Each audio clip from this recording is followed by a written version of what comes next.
It's the High Stakes Fantasy Football Show on Better Sports Network.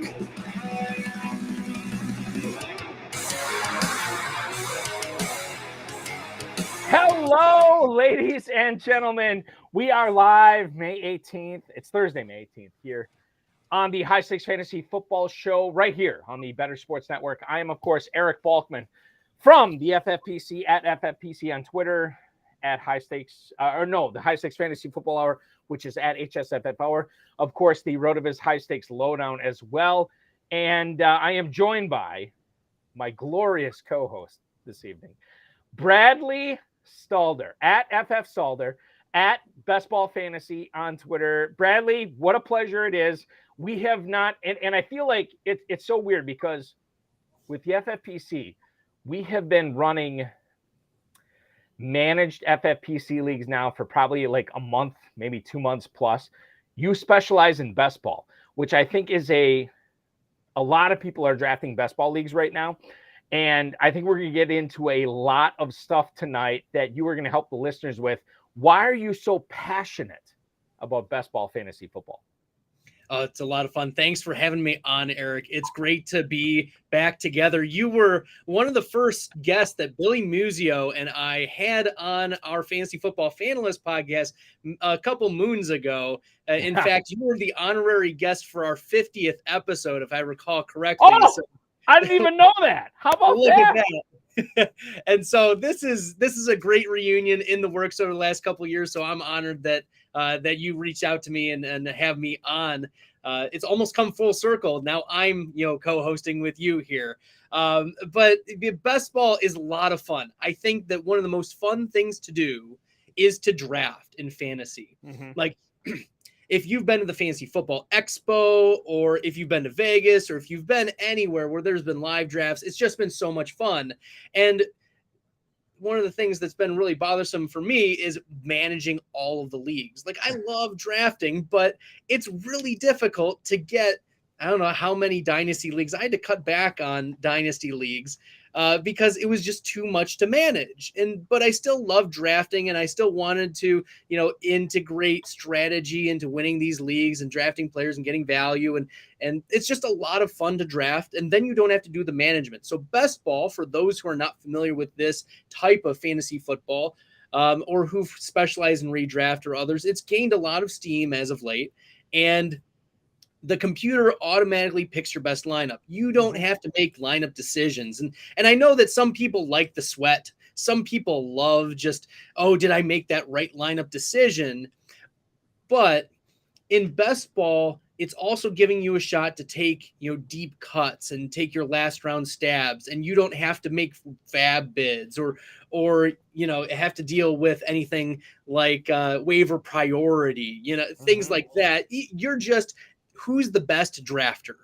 And I think that comes through in both very small, like your 12-team best ball leagues, or there are DraftKings leagues, FFPC leagues, underdog leagues, all of those that are now hundreds of thousands of contestants.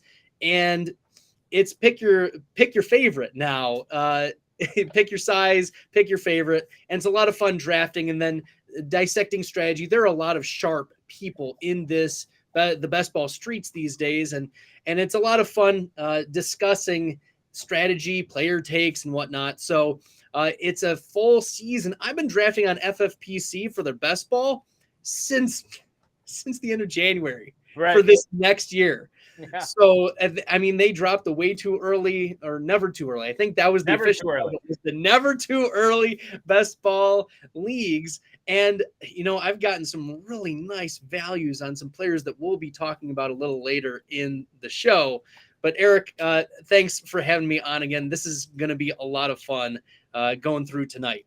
It's going to be a blast. And if because a lot of people are, like, as you said, they have some trepidation about drafting this early in the season. But when you're drafting for best ball teams, totally different animals. So Bradley is not only going to tell you the strategy of how you draft a 6-figure, 7-figure winning best ball tournament champion, but he's going to talk about some of the players that are going to go into it, the roster construction. This is your home for Best Ball Fantasy Football tonight. Remember, if you want to play in Best Ball Fantasy Football, we have a great tournament, a couple of great tournaments over at the FFPC right now. You can win $200,000 in the FFPC Best Ball Tournament at just a $125 entry fee at myffpc.com. If that's too rich for you, we totally get it. Listen, we got a price point for everybody. There is a super flex best ball tournament going on at myffpc.com. $50,000 is the grand prize, and you can it only costs you $35 to enter that to win 50 grand. Fantastic, right? Now we won't get into a whole lot of managed league stuff tonight, but if that's your milieu, if that's what you want to play, we got that covered as well. You can win $1 million in the inaugural Fantasy Pros Championship at just a $350 entry fee over at myffpc.com. In fact, if you register in the next 13 days, by June 1st, if you register by June 1st and you draft those teams by June 15th, you're going to get a free $35 FFPC league credit to your account. You want to do that up to 3 times, you get 3 FFPC league credits. That's at myffpc.com to have a free $100 plus credit in your FFPC league account there. If you want to play FFPC fantasy football year round, definitely do that. Dynasty leagues are going off right now. We have over 1,300 FFPC Dynasty leagues. None of them have ever folded. So if you want to get into a Dynasty league from the $100 level all the way up to the $5,000 level, myffpc.com is where to go for that. If you want to get in on the FFPC main event and compete against a couple of thousand teams to try to win a $1 million grand prize, you can do that as well at myffpc.com. And I would encourage you to do that, to sign up by the end of this month, because if you're in by the end of this month and at least put your deposit down, you will have a chance to draft against the or draft in the FFPC Pros versus Joes competition, a contest. It's going to be 7 leagues. In each of those 7 leagues, it's going to be 6 pros, 6 Joes, 6 FFPC Joes that are chosen from the FFPC main event registrants. And if you win your respective league, you'll get a free entry into the 2024 FFPC main event valued at about a $2,000 prize. So, and it's free. So why wouldn't you sign up for that? That's at myffpc.com. If you want to play, if you never played in the FFPC before and you want to try it out, no problem. We have like I said, we have a price point, a budget for every single person. You can get in a best ball league, which Bradley is going to give you some tips on, for as little as $5 at myffpc.com. Bradley Stadler, the co-host tonight at FF Stadler on Twitter, from Best Bell Fantasy at Best Bell Fantasy. Our producer is Anthony Rivera. Let's get into the Dynasty rookies here, Bradley. I think that when I was drafting my rookie teams, I play in a lot of private Dynasty leagues, play in the Kentucky Fantasy Football State Championship for Dynasty leagues as well. I feel like in the majority of my Dynasty leagues, Tank Bigsby from Jacksonville was falling to me in a lot of them, the mid-second, the late second, sometimes the early third. And I kept drafting him. Now, I only had ETN in one of those leagues where it made sense, and it was a closed 12-team league. So obviously in those leagues, it makes sense to get your hookup, your backup, your handcuff. But from a dynasty perspective, where maybe you don't have Travis Etienne, or maybe you're drafting in the FFPC Best Ball Tournament where you don't have Travis Etienne because you're going in cold, what are your thoughts this year on Tank Bigsby from a dynasty perspective and a redraft perspective, Bradley? We'll start with Dynasty because that's the hot thing right now in our Dynasty leagues. I'm in the middle of a bunch of these rookie drafts, and I agree with you. I've been seeing Tank Bigsby drop a little bit, and that's surprising to me. He's a day 2 running back out of Auburn, and he broke out at age 19 in the year 2020. 834 rushing yards, 138 attempts at Auburn. This is not a schlep team. This is a running back who carried the load, 5 touchdowns his first year, his freshman year, and he just carried the load the rest of the way. 3 years. He came out when he was 21 years old. And this is a player that, day 2 draft capital, but he lands on the Jaguars. And I think what is important here is the upswing of the Jaguars as a whole. You know, Doug Peterson was able to level them up, obviously, from the Urban Meyer days I even cringed just like even thinking about what he was doing to that team. But but Travis Etienne, missed his first year and then was able to stay pretty much healthy. His if you consider a redshirted, first year now into his second year, Travis Etienne was able to stay relatively healthy. But it seems to me that Tank Bigsby has the build to be the perfect change of pace, and I would say, why am I blanking here? He's the handcuff. He's the clear handcuff. It is not JaMychal Hasty. It was Tank Bigsby was able to catch a lot of passes. His third year, he was able to prove that at Auburn. And so I think that Doug Peterson looks at this running back room and says, you know what, Travis Etienne is a reliable number one. We need a strong number two with upside. And I think Tank Bigsby could step right on in if Travis Etienne, gets injured again. Mm-hmm. And the reality is Etienne plays the running back position. Running backs tend to get hurt. And so if I'm playing in a dynasty league, this is a player who not only has talent, but is also placed in a good opportunity to be not just a handcuff, but an upside handcuff. Mm-hmm. And I think the last point I want to make about Tank Bigsby are the comments that came out before the combine that Doug Peterson made. He said that we want to involve more than just one running back this year. We love Travis Etienne, but we were focused on getting more running backs. And he mentioned, yes, at that time they hadn't drafted Bigsby yet, but Snoop Connor was mentioned as well. And so if you're taking like a last round, shot, in your best ball leagues on a Jaguars running back, I think Snoop Connor might be an interesting eyebrow raise, but Bigsby is the favorite right now as a day two back. And then for redraft, I don't think he holds much redraft value except for being that handcuff for 2023. And for the reasons I mentioned before, but this is a very valuable one because we like the Jaguars offense going into 2023. We do love it. I'm a big fan of it as well. And I'll tell you, there was a time, how many years ago? It was a COVID draft. I remember this. And I had James Robinson on way too many dynasty leagues. And I remember that the Jaguars had 2 first-round picks that year.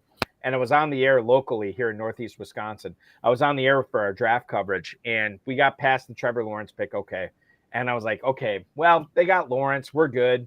And then they had the late round pick in the first round, and I came this close to violating no less than a half dozen FCC violations on the air. When the Jaguars took Travis Etienne, I was so ticked off about it. I made a bunch of trades in my leagues, Bradley, to try to move up to make sure that I got Etienne. And now Etienne is the guy to own in that Jacksonville backfield over James Robinson. But I found myself this year, I don't know, probably like 4 or 5 leagues, I drafted Tank Bigsby. And I feel like he's a guy that, and I know the joke was, his nickname is Tank, but he's not that big, and I get that. But I think he is big enough. If Etienne was to go down, he is big enough to not only assume the between the tackles roles in Jacksonville, but he can create plays in space too. And I think that's what we got to understand here from Tank Bigsby, not only from a dynasty perspective, but in the FFPC best ball tournament where you can win $200,000 as the grand prize right now. Running back 48 at the 1307. He is going behind Tyler Algier, Deontay Foreman. He's going right ahead of Jeff Wilson and Devin Singletary. You got to be all over that, right? I mean, this is the upside handcuff that you want to be targeting, frankly. Tank Bigsby on the offense that we like, fitting the role that could be very valuable on behind a running back who has injury history. And Liz Frank, that there's studies suggest that those tend to recur a little more often than other injuries. So let's just keep that in mind with all of that. And then in the dynasty, I've drafted Tank Bigsby at the 305 in rookie drafts. Mm-hmm. So he is not super expensive. I've reached in the middle of the second round just to make sure I get him. But I think there's, rookie drafts, it's my philosophy that you're wanting to take a lot more running backs in those, especially in the seasoned long-term dynasty leagues. You want to get your running backs, and Tank Bigsby is a target everywhere this year. I love the Tank Bigsby analysis, and maybe it's because I've drafted him so many leagues so far this year, but you're not the first person to say this. And I think we don't have the time to get into dynasty philosophy as far as rookie drafts go, but I think you're spot on with drafting these rookie running backs in your rookie drafts. It makes a lot of sense. We'll figure it out when cutdowns come in August and September, but right now this is the type of player in Bigsby that you want to be loading up on. Now, last week on this show, we had Thor Nystrom from Fantasy Pros, and I know he follows the Vikings very closely. I talked to him about the Vikings running back situation, and he is convinced that May 31st, June 1st, Dalvin Cook will no longer be a part of the Vikings. I know we've heard reports over the last week or so that the Vikings might be looking to reduce his cap number to keep him on the team. But here's what we're looking at, Bradley, here. Alexander Mattison signed a new contract with the Vikings. Ty Chandler is still on this team. And then they went out, and it wasn't an UDFA. They drafted Dwayne McBride.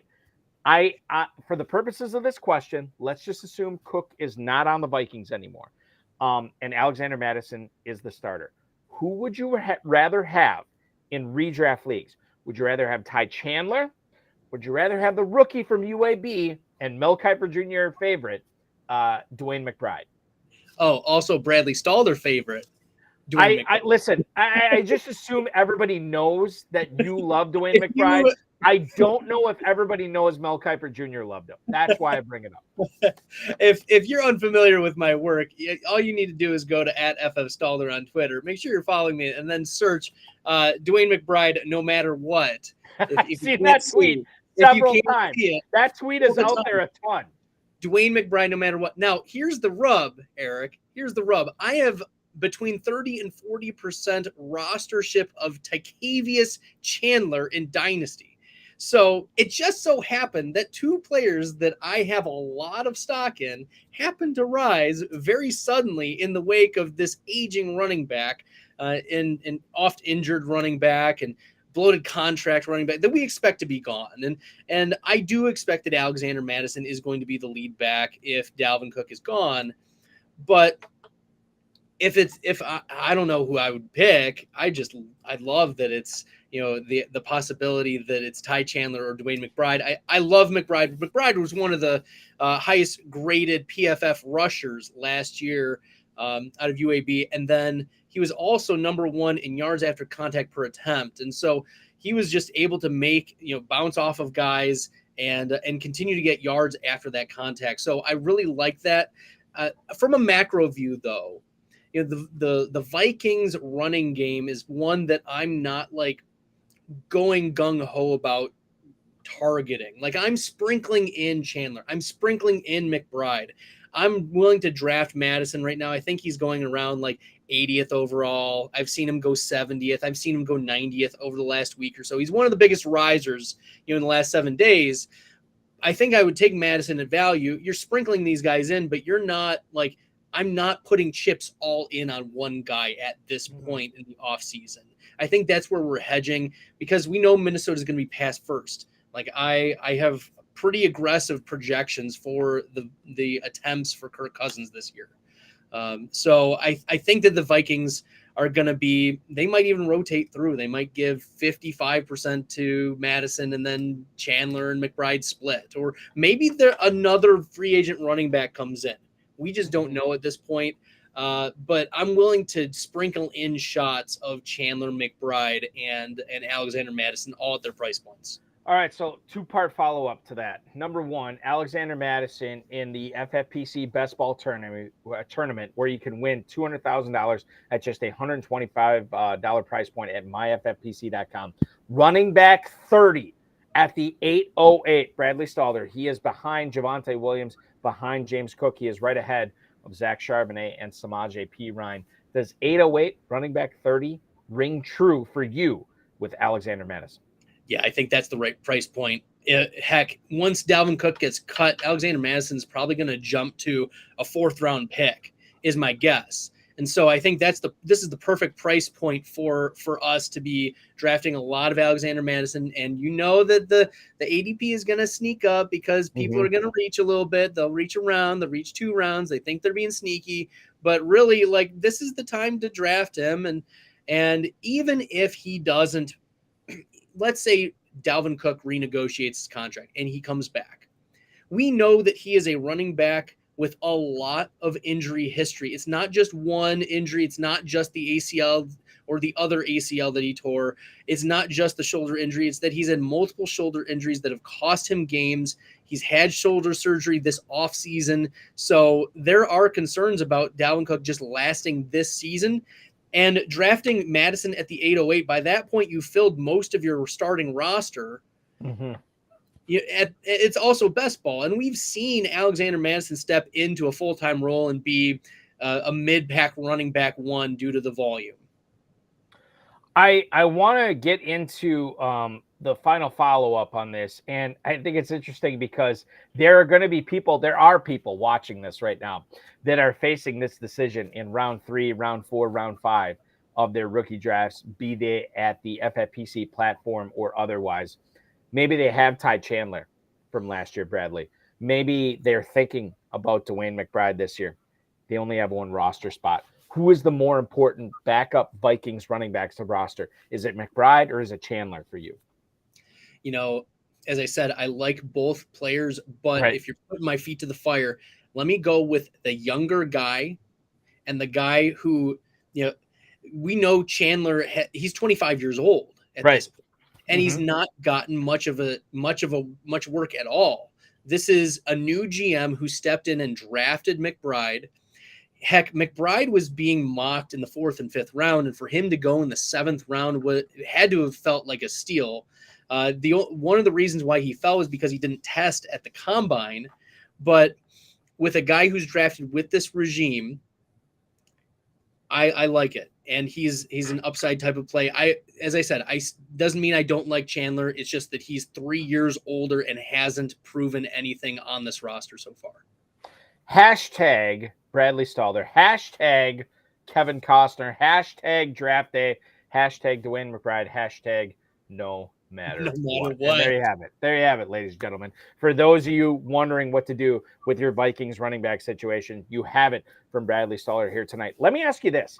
For people drafting in best ball leagues, be they underdog, be they FFPC, whatever, what's the correct ratio when you are drafting, Bradley? When you're drafting wide receivers, how many rookie receivers are you mixing in with your veterans as far as trying to win not only like a closed 12-team league, but a national contest for a 6-figure grand prize as well?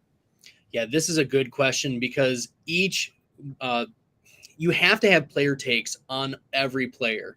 But just because you have a singular player take, like this player has we'll get to best ball ratings here in a little bit, but like even if we distill it to one number, there is a range of outcomes for this player. And what is the highest range of outcomes for these particular players? And looking at rookie wide receivers over the past 3-4 years, they've been consistently producing wide receiver 2-ish numbers collectively as a group. Like if you were to conglomerate them as one collective like bell curve, these are undervalued players. And so especially for the first round draft capital wide receivers who are going after pick 35. So we're talking like the Zay Flowers of the world. Last year, it was almost every single first round wide receiver was being drafted after pick 30, wide receiver 35. Jahan Dotson was going at wide receiver 65, 66. Chris Olave and Garrett Wilson were going wide receiver 45, 46. Even the reality is these first round wide receivers are going to be given not only the opportunity to be successful, but a long leash. So when we look at the wide receivers who were drafted in the first round, Quentin Johnston, Zay Flowers, Jackson Smith and Jigba, and then Jordan Addison, all of those players are probably undervalued for what they're offering you for the best ball team, not only because of what they offer upside wise and the opportunity and the long leash that they have. If they have like a bad first couple weeks, it's also that they spike at the right time. It's these rookie wide receivers. There is a lot of data to show. Like Josh Larkey has done a lot of work. Of a friend in the industry of the 33rd team, a friend of the podcast. I know he's been on. He's been on here as well. Former Yeah. guest of the High Stakes Fantasy Football Show. He's done Keep a going. lot of work to show that there are most of the spike weeks happen in the second half of the season for these rookie, especially first round wide receivers. And so if you're in tournaments that weigh weeks 15, 16, 17, it would be extremely erroneous to not be taking and rotating through these first round wide receivers, these draft cap, heck, even early second round. So like you shouldn't have ignored Christian Watson last year at pick 34 overall. It's virtually first round, draft capital. And so as we think about the wide receivers this year, Zay Flowers is going pretty late. I don't have the ADPs pulled up exactly, but he's getting drafted around Rashad Bateman and Odell Beckham and the other Baltimore wide receivers. And maybe in like redraft leagues, like you can rotate those through pretty equally. But when we get to best ball leagues, that best ball tournaments in particular, that weigh those last weeks so much more, the spike weeks just tend to happen more often in that second half or that last quarter of the season when the veterans get hurt or the rookies learn the offense better or the chemistry between the quarterback and the wide receiver build up and the reps happen. So I think that with these rookie wide receivers, you need to be heavily drafting them, the first round draft capital wide receivers in your best ball leagues. But once you start tailing into day 3, like these wide receivers day 3, there's only going to be a handful that even give you some flex level weeks. So like if you are focusing on, should I take this, like Xavier Hutchinson, like I like him as a dynasty prospect, like what he could do and staying on your taxi squads, like he'll be fine. But will he hit year 1? Like that's just not historically been a good bet. So he may develop later and may be a better prospect, but like a player like him, you're going to be waiting a couple years to see that dividends most likely. Like, could it happen? Sure, but it's not a good bet. You mentioned Zay Flowers in this conversation. He is going as wide receiver 47 at the 10-11, so basically the halfway point of FFPC best ball tournament drafts, going behind Michael Thomas and Rashad Bateman. We're going to talk about Michael Thomas in a little bit, and I have some breaking news on my personal fantasy football portfolio standpoint on Thomas that we'll get into in the second hour. But Thomas and Bateman are going ahead of Flowers. Jamison Williams, Juju Smith-Schuster right behind Zay Flowers. That is where we're at the 10-11 turn. Are there any other rookie receivers?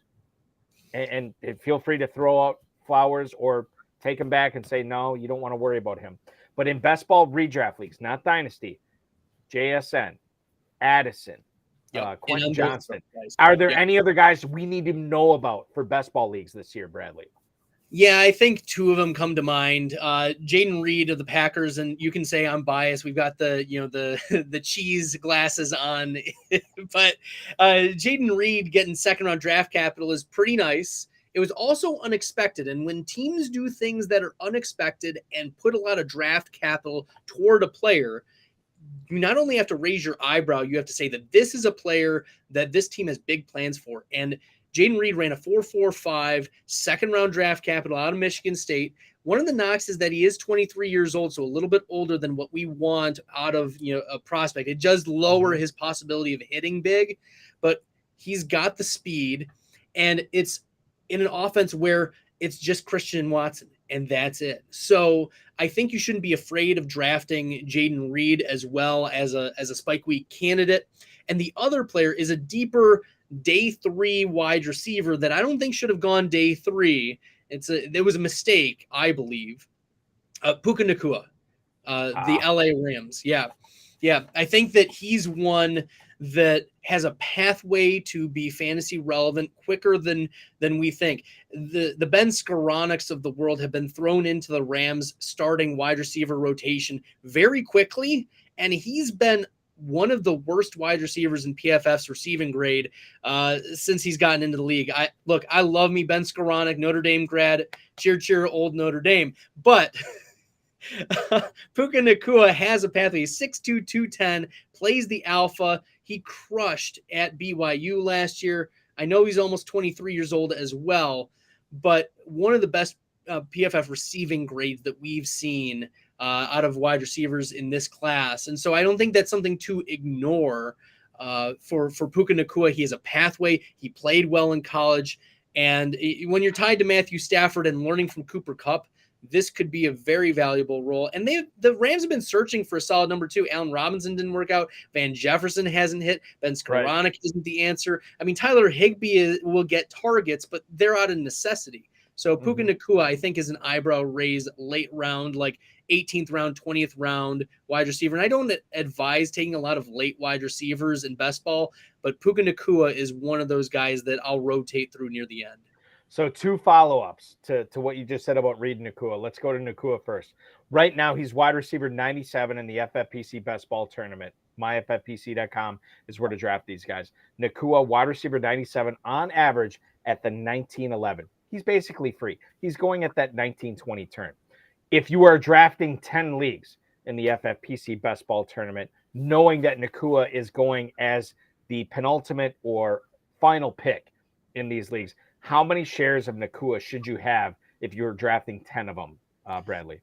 Yeah, if we're thinking percentage-wise out of 10, I mean, 2 or 3, I think you want to rotate through. And it also depends on whether you have Matthew Stafford stacks or not. Like, we know that stacking is key. And Stafford is going really late. I don't know what the quarterback number is on FFPC off the top of my head, but in Underdog, he's quarterback 22. And I think that's undervalued. And if you've got a wide receiver extremely cheap wide receiver tied to a former MVP quarterback, a Super Bowl MVP quarterback who threw for 30 plus touchdowns, 4,800 yards, like this is a player that you can't ignore this late and is really cheap. So that's what I would say.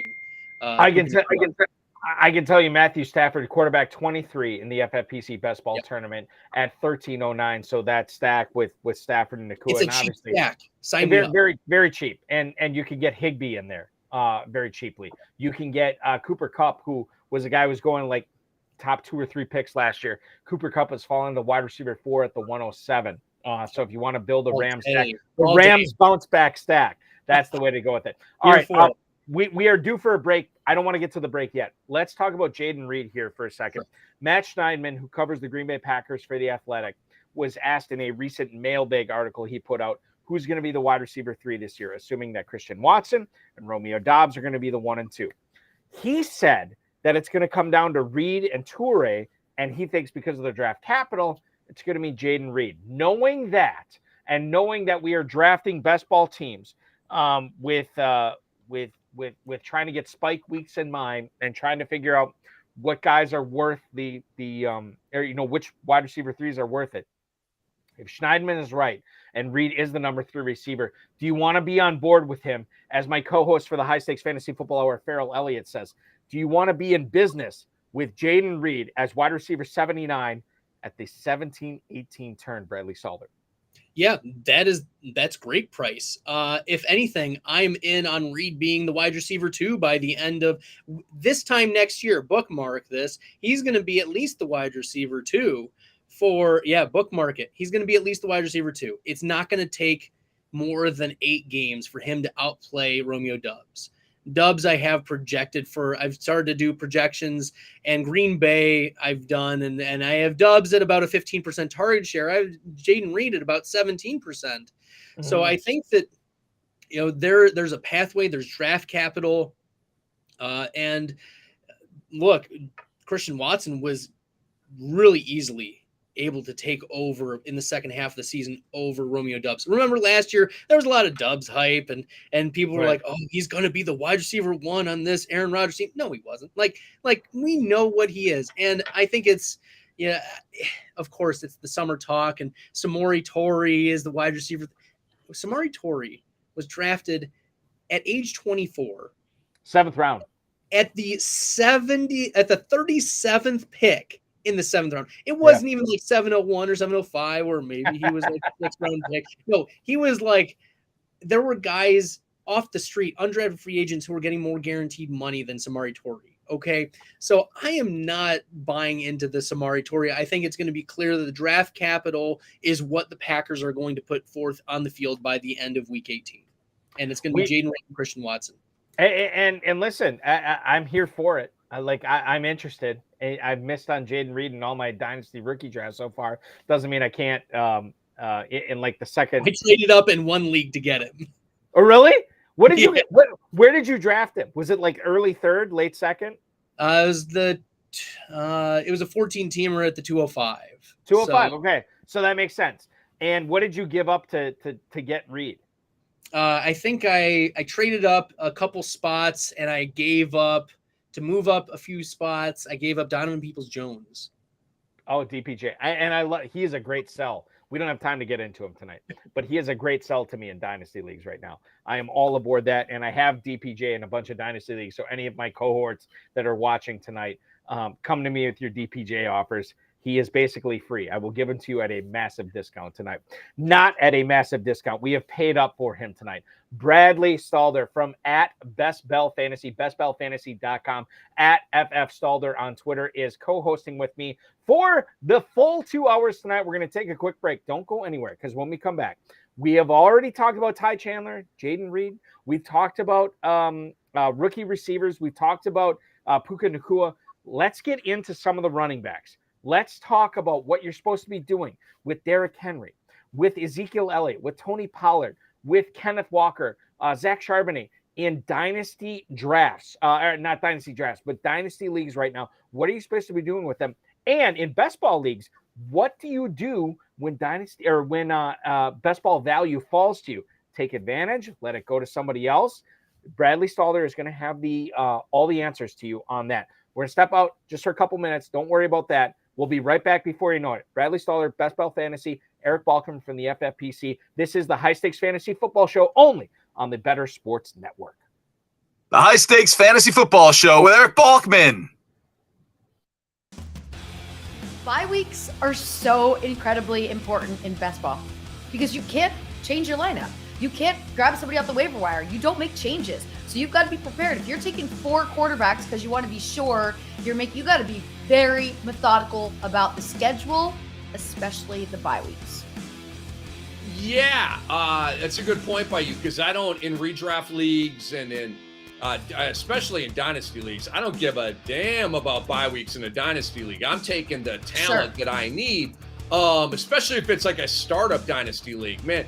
And so, that's created situation. Matt Deutsch's league last year, I had a glut of, it was like week 9, I seem to remember. It was the bye week of death for me. Like, it's a 2 quarterback league. I had a bunch of QBs. They were like all on the bye at the same week. It was insane. At best ball, you've got to really be strategic about that. And it's almost more important than the statistics that you might put next to the player as the bye week to let you know, no, I can't go there because I got this guy, this guy, and this guy already. You have an opportunity to get a quarterback you want, but your first 2 have the same bye week. You just can't do that to yourself. You have to be thinking it through. I do pay attention to bye weeks in my drafts. I just do. It makes me a lot less of a struggle bus situation when it comes to Mageddon. I don't want to have 4 players. I don't want to have all my wide receivers and just be playing scrubs. I don't want to have to get rid of a player that I like, that's healthy, that's performing for me just because out of desperation.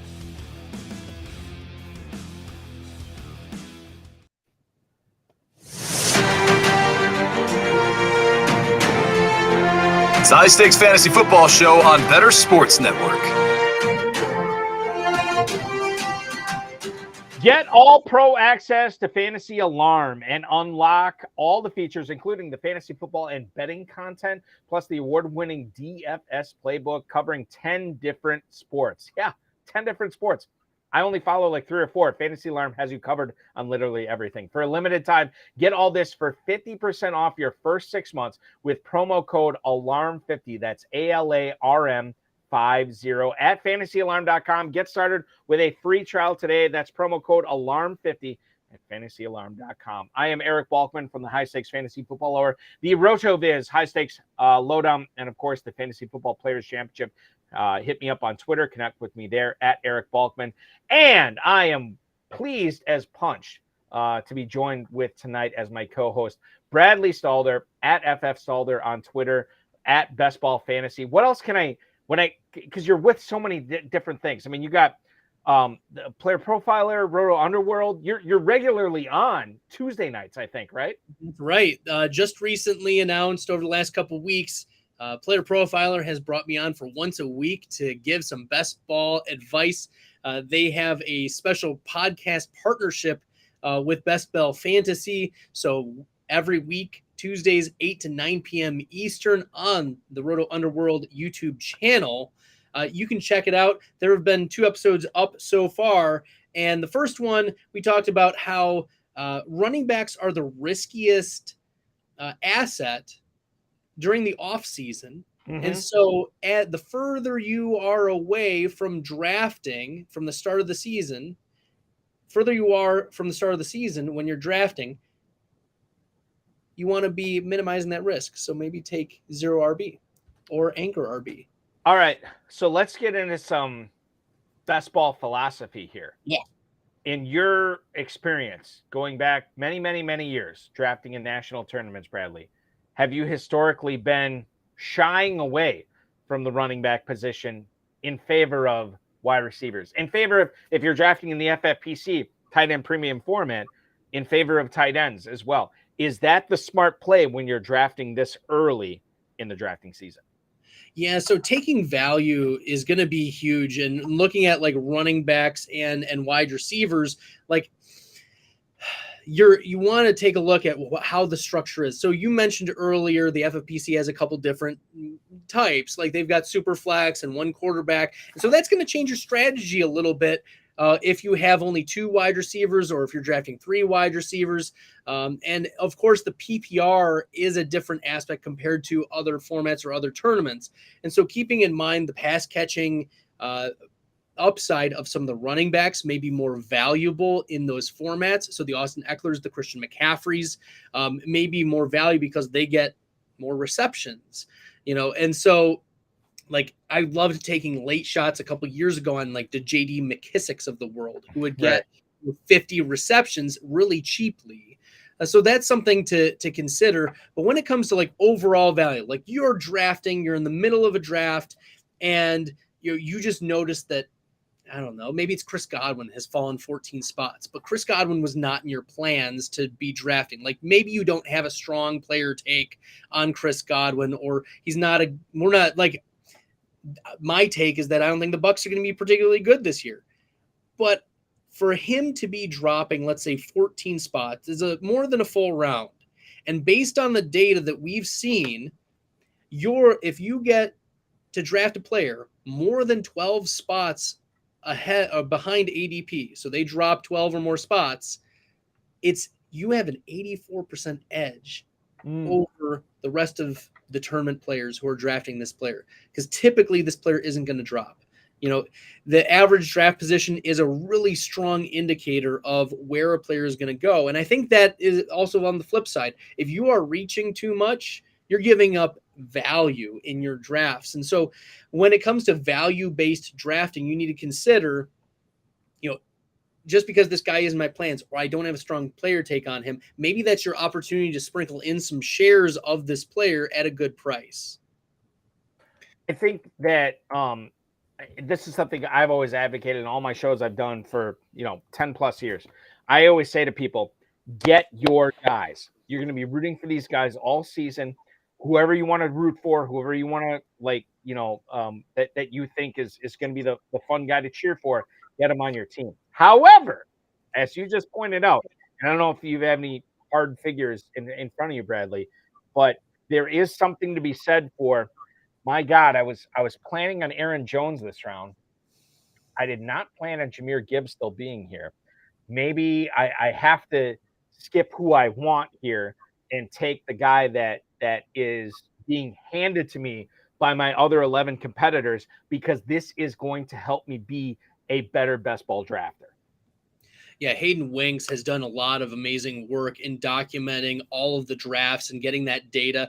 And there is tremendous, irrefutable evidence to suggest that drafting a player significantly ahead of ADP, maybe once, is not going to hurt you, but multiple times, or reaching on 3 or 4 players more than a round ahead of ADP in those first 3/4 of the draft is going to significantly inhibit your ability to access league winning or tournament winning upside. It's like, we want to win the money. So why are we not trying to get players who are going to give us value? And just because you don't like a player doesn't mean that you shouldn't be taking them in that spot. I don't think there's a player that you should be 100% out on we're talking May 18th. A lot can change between now and the start of the season. In fact, it's the same distance from now to the start of the season as from now to January, right? So we're like halfway through the offseason. There's a lot of green grass to happen. So if you're drafting right now, consider just continuing to accumulate value in your drafts as you're drafting in FFPC or in other places. I want to talk a little bit about something that I think has been, I don't know, this is more contentious for managed leagues than it is best ball, but I think best ball, it's magnified more, Bradley. And that's the fact of, back in the day when I was drafting teams to try to win national tournaments, like the big one I play in is the Kentucky Fantasy Football State Championship, KFFSC.com. And I would talk with Dizzle, Dave Gerzak, the co-founder of the FFPC, and talked about, who are the players to target. And he said, I feel like some of these guys that have been dominating the FFPC, I feel like looking back on their drafts, all they do is they focus on the playoffs and they don't necessarily care about the regular season so much. Now, I know you got to care about the regular season to a certain extent, but there's a lot of players out there that just expect that they are good enough drafters. They're good enough analysts of talent that they're going to be able to get themselves to the playoffs. And once it gets to that championship round or that advance round, right, whether it's 15, 16, 17 or whatever, that's when the real money comes in. Why do FFPC drafters, and quite frankly, best ball drafters in general, need to be concerned when they are drafting their teams? Why do they need to be concerned about the week 16 schedule as well as the week 17 schedule? Well, I think there are a couple avenues to attack this. First is this concept of expected value, right? When you are entering your draft, you're drafting your team, you're putting your $125 in, you're expecting to make money off of this draft, right? Mm-hmm. You're hoping that you're going to be the one who's going to win your league. So you want to put yourself in the best chance to win that money. And for the first 14 weeks or 15 weeks or however long, the regular season is for your tournament, you need to consider, okay, what is the expected value of if I just get to the playoffs? And for many tournaments, it's like, well, if you get $125 entry, you'll get $200 or $300, or you make a little bit money back, fine. But what happens if you actually do better than that? And when we get to week 16 and week 17, there are multipliers for making your money back over and over again. And so, for instance, like Underdog just dropped their BBM4, and it's a $3 million grand prize. Like out of 450,000 entrants. And that's just $25 entry. And so looking at like, what is the expected value? It's so top heavy. You have to be playing for those last 441 spots. Right. And there's 475,000 entrants. So you have less than a 1,000 chance that yours is the one. But if you are the one, if you just have one shot in that week 16, week 17, what's going to differentiate you when you get there? So some interesting things to think about are the studies that have been done over the last year or so about treating week 16 and week 17 like DFS slates. That who else is probably going to be there. If it took Travis Kelce and Patrick Mahomes to get there, then that almost everyone else who's gotten to that point has Kelce and Mahomes. So what's going to set you apart from the other teams? What's going to be the differentiator? And maybe it's that you had a different stack, for week 17, because look, it's Minnesota and Green Bay, week 17, right? Right. It's those two. Tell yourself the narrative of what could happen. maybe A.J. Dillon gets hurt by that point in week 7. I'm not saying he will, but if you have a Green Bay stack, consider throwing like Lou Nichols in there, like the backup running back. Central Michigan's finest. That's right. Right. And so throwing those like extremely deep differentiating play, because almost no one's going to draft Lou Nichols, the 7th round running back for Green Bay. And maybe he's a complete flop. Maybe he's a 0 for the whole time. But that, if he hits, that's going to be the differentiator for you, even if he's just a flex play. Maybe he just falls in the end zone. Okay. And getting a guy that's different from other people in that very small final week of week 16, week 17 could be the difference between you winning $3 million and winning $1 million. Right. Or, $500,000 versus $100,000. There are massive escalators once you get to the highest of the high in many of these season-long tournaments. So when you're playing for week 16 and week 17, you have to keep in mind that that's the game that you're playing. That's where all the money is being made. Like, it means almost nothing. Like, this is almost embarrassing that, like, I don't know. It is kind of embarrassing that the underdog fantasy, they're like, if you make it to the playoffs, there's like a tier of players who will just get their money back. Like, you might be the second best player in your entire league, but you get eliminated round 2 and you've made $0. Right. Even though your team was really good. And so, like, you have to be playing for those playoff weeks and thinking, what is going to differentiate me from the competitors? Tell yourself that story, create the narrative. And part of drafting, yes, it's let the value come to you. Yes, it's stacking, but it's also what are the possible narratives of the decision trees that could lead to differentiating me from the other 440 people in this contest. And I think that's what it's all about. And it's all about, we talked about taking advantage of value when it falls to you. We talked about, trying to create variance of how you can be the guy or the woman when it comes to be, whatever national tournament you're playing. I want to get into some running back conversation with you right now in regards to the drafting in a national or international best ball contest. I'm going to kick things off with Derrick Henry because he is being drafted in the FFPC best ball tournament as running back 7. In fact, he is going off the board as I look at it from Fantasy Mojo, fantasymojo.com, a great avenue that you need to be subscribing for if you are playing in the FFPC, the godfather of the Pros versus Joe's Challenge. FantasyMojo.com at FantasyMojo on Twitter. If you're playing in the FFPC, Darren is a great resource. Darren Armani, fantastic. I know your buddies with him, obviously, as well.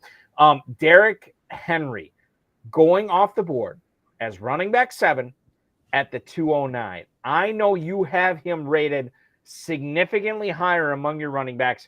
Why is he a value at the 209 as running back 7?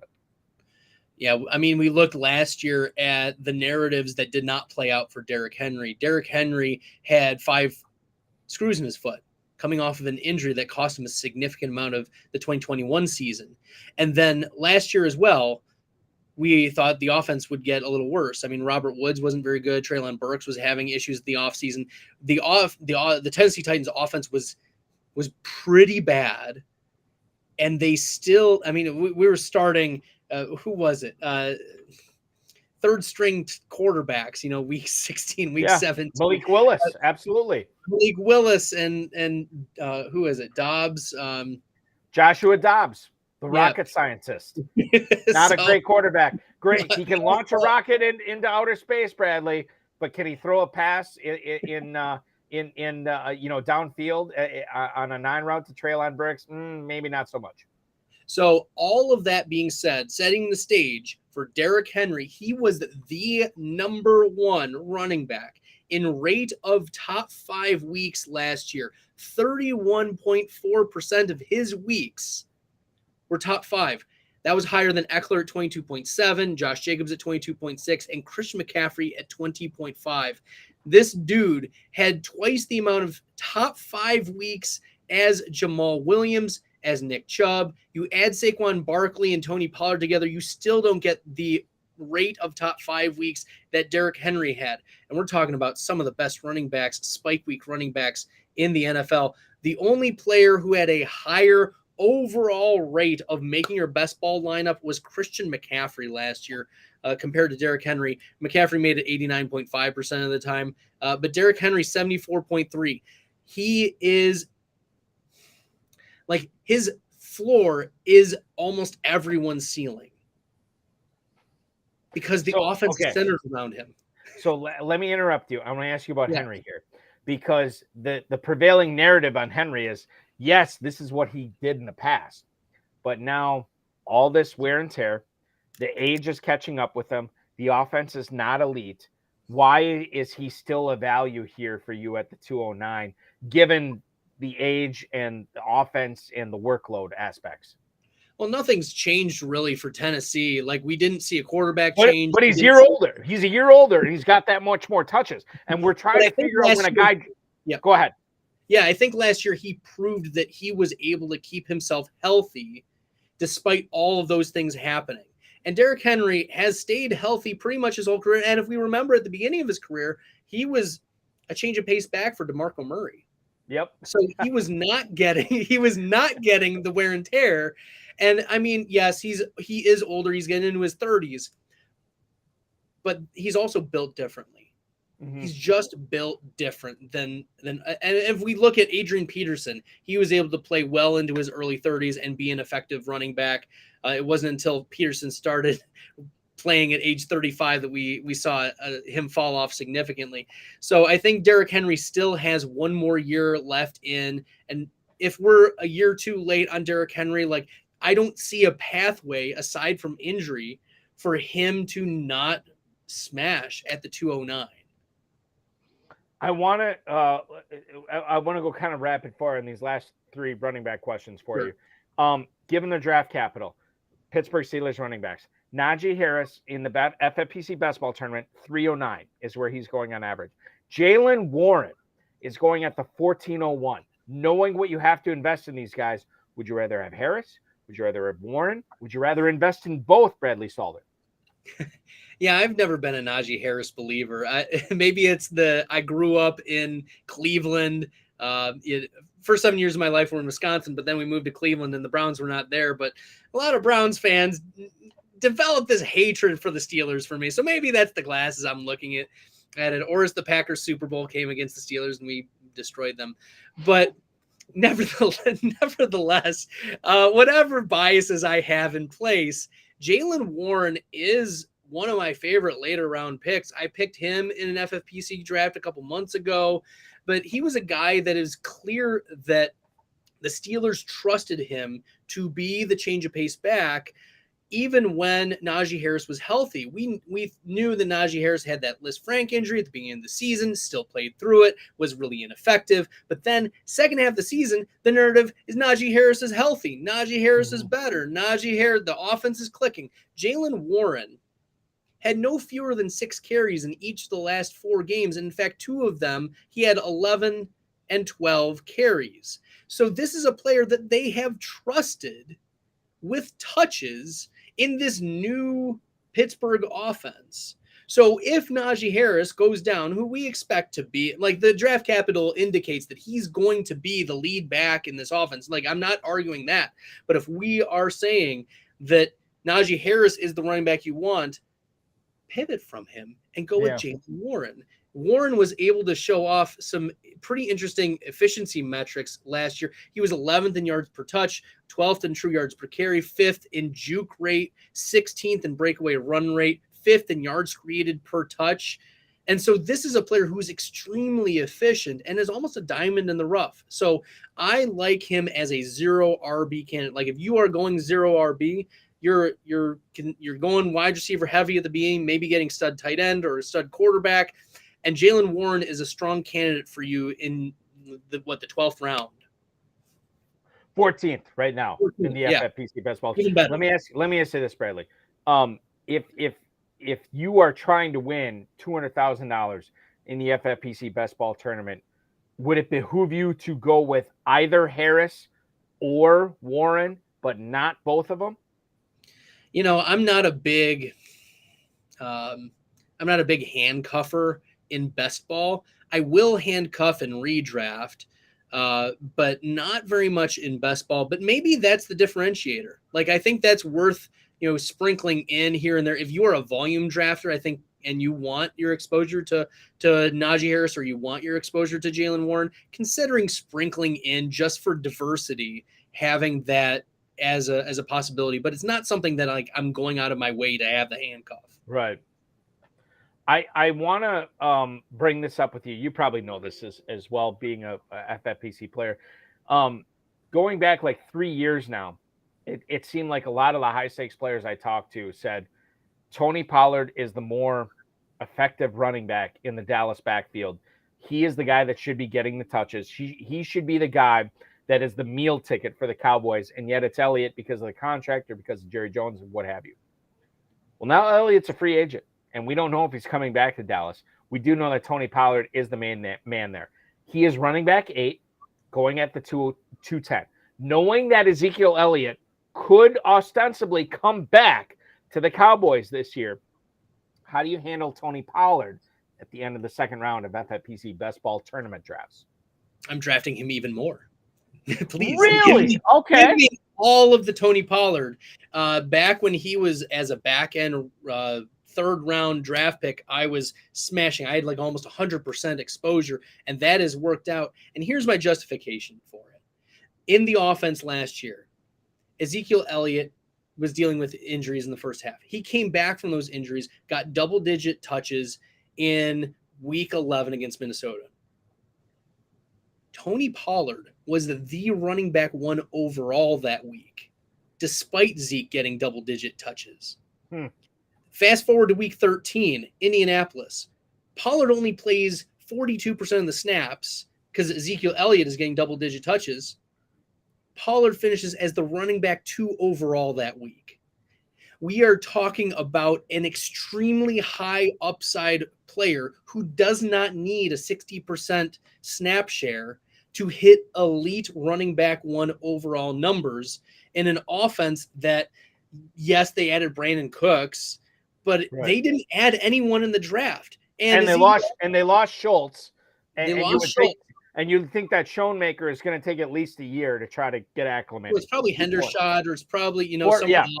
It's going to be someone else, but I don't think they're going to.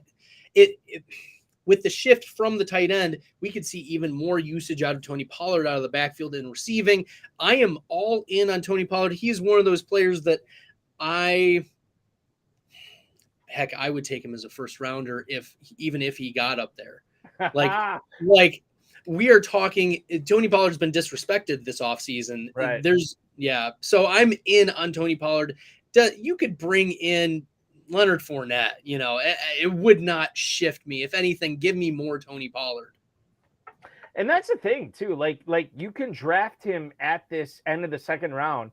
And if they bring in Elliott, if they bring in Fournette or any of these free agent running backs, if anything, Bradley, that's going to cause him to go down, which makes him more of a buy for you. Beautiful. Yeah. All the Pollard for Bradley Stadler, ladies and gentlemen. Okay, the last thing I want to bring up, and I'm contractually obligated to bring this up, given that I've done 5 or 6 shows on various platforms since the NFL draft. I'm going to make it 6 in a row or 7 in a row, whatever it is. Kenneth Walker, Dynasty Leagues right now. Talk about how you've adjusted your price on him in either sending him out in trades or acquiring him. And is he now a value in the FFPC Best Ball Tournament at the 406 as the 15th running back off the board, given that the Seahawks drafted Zach Charbonnet in the second round? I've seen him fall even to the middle of the 5th round. That's the thing, is that the public is really out on Ken Walker. This is a player who 5'9", 211, 4.38 40, second round draft capital. I mean, yes, Zach Charbonnet also got second round draft capital, but we have to understand why the Seahawks did this. They did this because DJ Dallas was the running back too, and they can't afford that when Ken Walker is the guy. So I've seen him fall. He's almost been impossible to trade for because the guys who are trading for are I'm trying to acquire him. The guys who are trying to trade him away want like the 102, 103 in the rookie drafts. Okay. And That's not going to happen. I can't acquire him. And Right. so I've like tried to, come back and say, okay, how about like the 108? And they're like, no, like they stand firm and that they want this value. And maybe it's sunken cost fallacy or whatever it is, but I haven't seen a lot of people in Dynasty sell low on Ken Walker. And maybe it's just the leagues that I'm playing in, but it might also be that the public best ball are more out in the immediate than the Dynasty people who invested maybe the second overall pick last year behind Breece Hall. I think that Walker is the especially if you've seen him in the 5th too, which is crazy, but maybe not that crazy because I think the narrative on him is a guy who has been really good at running the ball, maybe not super successful catching the ball. And we saw what Zach Charbonnet was able to do in UCLA. He's very successful in catching the ball. And I think, and Bradley, you know this, every single year in fantasy football, there are certain situations and teams and roles that you have to get right. I think one of them this year definitely is going to be the Charbonnet versus Walker role that we have in Seattle. And that is something that we'll be fleshing out over the course of the summer here on the High Stakes Fantasy Football Show. We've only scraped the surface, ladies and gentlemen.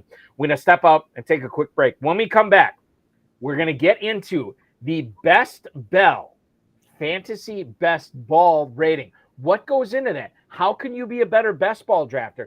Bradley's going to enlighten us on this. We're going to talk about T. Higgins, Michael Thomas, a guy that I just participated in a dynasty trade. I'm not going to tell you whether I acquired him or let him go until we have after the break. But we're going to get into Michael Thomas as far as dynasty and redraft goes. Christian Watson, the Packers receivers, and the Ravens receivers. Who do you want to go get? Is it Beckham? Is it Andrews? Is it Bateman? Is it Flowers? Is it somebody else? And then a sleeper wide receiver for the AFC East in Miami. Well, there might be somebody there. Bradley is going to tell us all about it. He is Bradley Stadler from Best Bell Fantasy at FF Stadler. I'm Eric Balkman on Twitter at Eric Balkman. This is the High Stakes Fantasy Football Show on the Better Sports Network. Don't go anywhere. We'll be right back. The High Stakes Fantasy Football Show with Eric Balkman.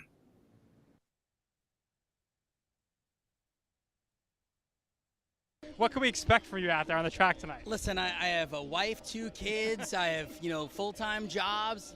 I'm never nervous. I don't even know what that word means. Can you explain what nervous means? No. I'm ready to have fun. I've never done anything like this before. I got asked to be a part of this. This is fascinating. Like, it's so cool to just look around and see what goes on here. So I'm just excited to get out on the horse. And you want trash talk? Is that what you're asking me for? No trash talk. I hope everyone does well. All right. Everyone's going to do well, but it has to be a winner. So give me your trifecta. Who's going to come in first, second, and third? Your heat. I will go Maria 1, me 2, Willie 3, Moose goes 4th. Well, it's very simple. I won this event last year. I won my heat, and so the defending champ has to be the favorite. Now, that makes me a little nervous just because I feel like it's hard to repeat. There's a little pressure when you're the favorite, but that being said, I'm still optimistic. So your heat, it's you, Yes. Moose and Keith from Better Sports Network, and Willie Colon. I think Keith might be my stiffest competition, and I asked for this because I actually recruited Keith, if you didn't know. So Keith, if you win, you're welcome. Malusis is very good. I mean, he knows what he's doing, but I'm going to go with Maria. Keith is waving to the crowd. He must pay attention because they're off. It's Mark Malusis going for the lead. Maria Marino on the outside, and now Keith Irizarry on the outside with speed, and they're 3 wide into the first turn. Woo! Mark Malusis is locked in for his life. 138 and 2. They're into the stretch. Sportscasters Derby 2. And still in front, Keith Irizarry. And now Mark Malusis is trying to squeeze on through. Come on! Back! Come on! Let's go! Come on, dig it! Yeah! Keith Irizarry. Keith, you did it all the way, wire to wire, over Mark Malusis. Awesome! That was so cool! The champ is here! Keith, what was it like being out there? Adrenaline rush, you were doing the Instagram Live, so there was no panic. You looked cool, calm, collected the whole time, and you won it. I felt really comfortable. I did. Like, I know you were joking with me before. Are you nervous? Are you whatever? What are you? David, the driver, was awesome. He's like, we're going to win this. I said, all right, let's win this. And he said, let's go. Yeah, I just felt really comfortable. I did. It was fun. We're in the lead. I got Maria Marino on the right side of me, and I'm like, oh my gosh, she's going to beat us, right? And then out of nowhere, you see Moose coming up this way, and we feel him breathing down our neck. And I'm like, Moose no! on the loose. Watch out. Moose was definitely on the loose, and we just got Moose by a neck, a nose, whatever you want to call it. Yeah, but again, all of this for a great cause, and it was absolutely awesome to do this. It was cool. All right, Keith, congratulations. And no matter what, you could always hold this over Moose's head. Yeah!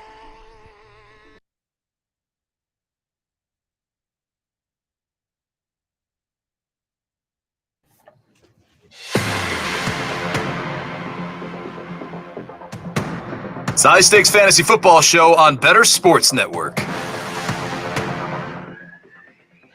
10 minutes past the top of the hour here on Fantasy Football Night on the Better Sports Network. Don't forget, we got Garrett Price in the Dynasty Nerds, the Nerd Herd, coming up in just about 50 minutes here on BSN. It's going to be a lot of fun, and I know I'll be tuning in. Hopefully all of y'all will be tuning in as well.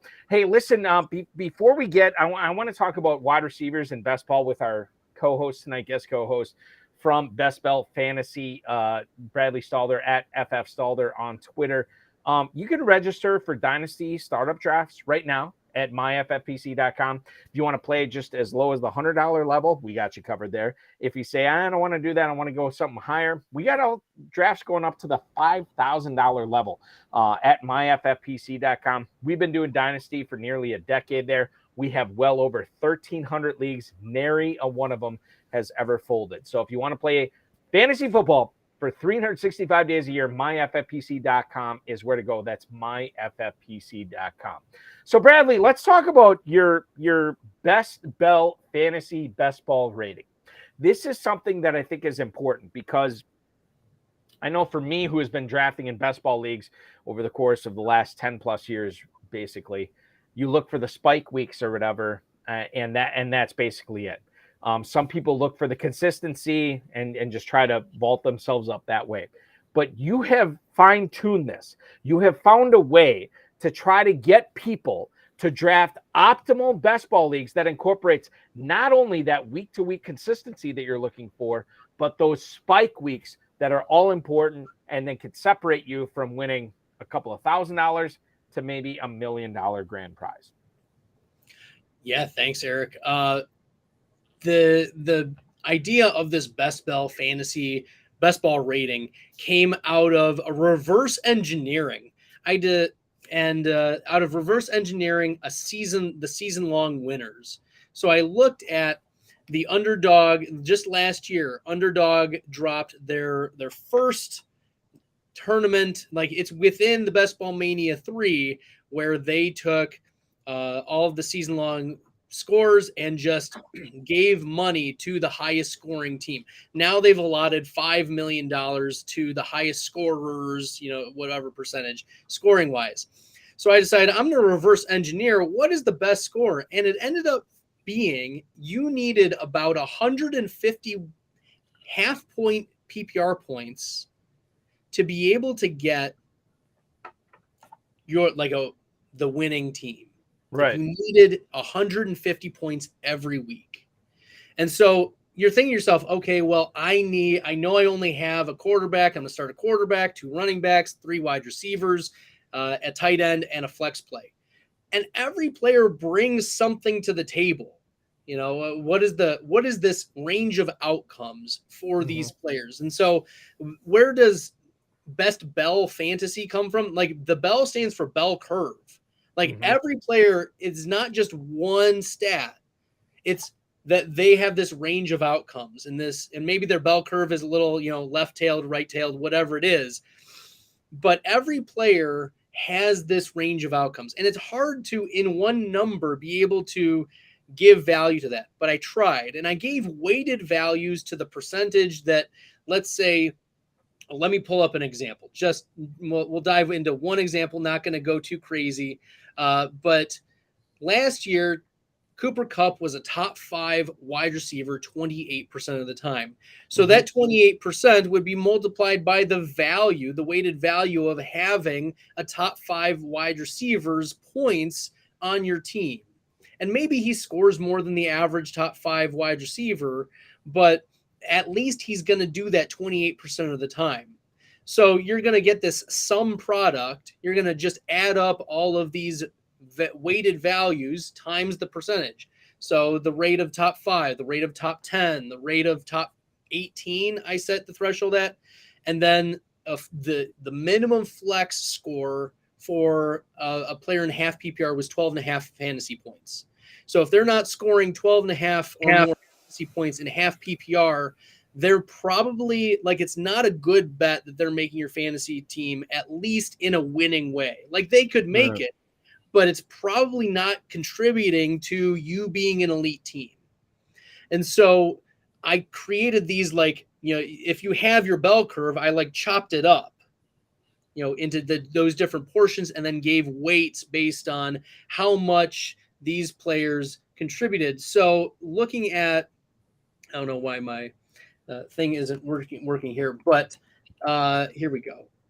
It happens. It's okay. live, so essentially, it's what I live broadcast. I get it. Top 5 wide receiver was almost weighted the same as a top 5 running back, but you're only starting 2 running back spots. So you're obviously going to want to load up on the wide receivers because that's what's going to fill those wide receiver 1, wide receiver 2, wide receiver 3, and flex weeks pretty quickly. So if you're missing out on elite upside, like one of the reasons why, and we'll get to this is going to tie kind of into the next player. One of the reasons I'm out on T. Higgins is because last year he had a 0.7% top 5 rate, which, like, I have to do like percentile rank, you know, do some data math to, like, he didn't get exactly this, but if the tail curve, you know, ended up going that way, the reality is he was not spiking in the same way as other players drafting in the same spot. So like Jalen Waddle, 12.7% of the time. Devonta Smith, 9.5% of the time. Christian Watson, 11.7% of the time. Amon-Ra St. Brown, 17% of the time. Mike Evans, 9.5% of the time. That's compared to T. Higgins, 0.7. He's just not giving you the elite games because Jamar Chase is. Jamar Chase, 28.8% of the time. This guy, like Jamar Chase, was so much more likely to give you the elite top 5 weeks than T. Higgins. Now, Higgins was giving you top 10 weeks, flex weeks. Sure, that was fine, but he's being overdrafted for when you're trying to get elite upside. Like, he's a perfect, like, wide receiver 3 in your best ball leagues, but he's not being drafted there. He's being drafted in the 2nd round or maybe early 3rd. Let me ask you this. I want to go. I want to play Would You Rather here with you in regards to T. Higgins in the FFPC Best Ball Tournament. Okay, where you obviously need the spike weeks. These are all players that are going after T. Higgins. You tell me if you'd rather have T. Higgins or this guy. Bradley, T. Higgins or Chris Olave? Chris Olave. T. Higgins or DK Metcalf? I'll go. See, Metcalf last year had a 0% top 5 rate. Really? That is surprising to me. Okay. Yeah, so I think that they should be viewed, you know, in a similar light. Like DK Metcalf, also one that is overvalued in my opinion. So yeah, I think they're in the similar tier, but for the same reason. Let me go with a couple other guys here that are going at. These are all guys going after Higgins. T. Higgins or Amari Cooper? Oh, I like Amari Cooper this year for sure. T. Higgins or Deebo Samuel? Oh, I don't like Deebo this year. Now, let me ask you this. Why don't you like Samuel at all? Yeah, I think the presence of Christian McCaffrey, we saw just the way that Deebo was accessing the elite weeks in previous years was because he was getting rushing plus receiving. Brandon Ayuk has developed into a bona fide, you know, solid wide receiver 1 for the 49ers. And it's just that Deebo's getting eaten at both ends when you think about it. You know, he's getting eaten on the Christian McCaffrey end. He's getting eaten on the Ayuk end. He's getting eaten on the Kittle end. And so he's just like if he's like a solid chunk, he's just getting nibbled at on every pathway. And so like, I mean, he had a bad year last year. Debo was a flex play for you. Let's see. Debo was 16.7% of the time a flex. This is behind Devontae Parker, behind Josh Reynolds, behind Greg Dortch, behind Allen Robinson. Like Debo was bad for you last year. Let me ask you this right now, because I own Debo Samuel in a couple of dynasty leagues. Would you give up Debo Samuel right now if somebody offered you an early 2024 rookie pick? I beg your pardon, an early second round 2024 dynasty. No, I'd still hold on to Debo. Okay. Like, yeah, I'd still hold on to Debo for that. Okay. All right. Getting back to my original question. Debo's, beg your pardon, T. Higgins or Keenan Allen? Ooh, I like Keenan Allen this year. And I think that Keenan Allen is one of those, he may not have like the, where is Keenan here? Let me pull him up. And I think, and like while you pull him up, I'll say this because there's a lot of people saying, why would you like Keenan Allen? They drafted Quentin Johnston. They have Joshua Palmer, who showed out in games last year when either Williams or Allen was hurt. Allen is the type of guy that they could part with after this season, and quite frankly, thought about parting with this past offseason. Why do you like Keenan Allen better than T. Higgins for best ball leagues this year? Yeah, we think that they're going to pass more. We already know they pass a lot. The addition of Kellen Moore as the offensive coordinator is the up and up. I think that's going to be a missing piece for them. I think Quentin Johnston is an extra speed guy who's going to spread the defense a little bit more. Keenan Allen, when it comes to data, last year 4.6% of his weeks were top 5, and that's dealing with the injuries that he dealt with. But here's the rub. He was top 10 in flex. He was the top 10 wide receiver in rate of making your best ball lineup as a flex. So even if he wasn't getting, the 20% or 15% top 5 rates, he was still being a consistent play for you. And where Keenan Allen is going, I think he's going, round 4, round 5, somewhere Keenan around Allen right now, wide receiver 18 at the 409 in FFPC. Yeah, so I think that's like you're paying early 3rd round for T. Higgins, or you could get Keenan Allen, a round and a half later. I think that's the arbitrage.